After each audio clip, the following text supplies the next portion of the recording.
5 orang yang berprofesi sebagai pemulung, Kamis 18 Agustus, diamankan jajaran Polsek Kediri lantaran melakukan pencurian beberapa batang besi di Banjar Mertasari, Desa Buit, Kecamatan Kediri, Kabupaten Tabanan.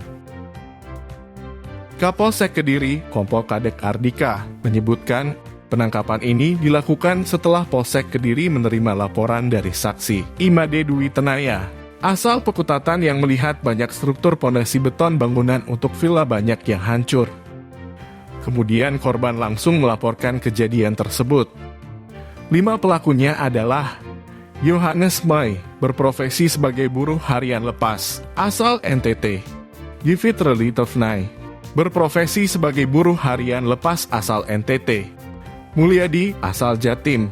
Dortius Atas, asal Jatim, dan Sinto Wahyudi, asal Jatim.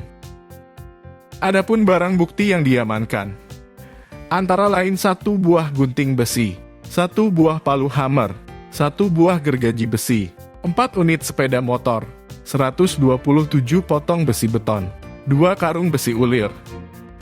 Kelima pelaku melakukan aksi pencurian ini dengan cara merobohkan struktur bangunan yang sudah ada. Adapun kerugian yang dialami korban atas kejadian ini diperkirakan sebesar 50 juta rupiah. Kelima pelaku dikenakan pasal 363 KUHP dengan ancaman hukuman maksimal 7 tahun penjara. Tim Bali Express melaporkan.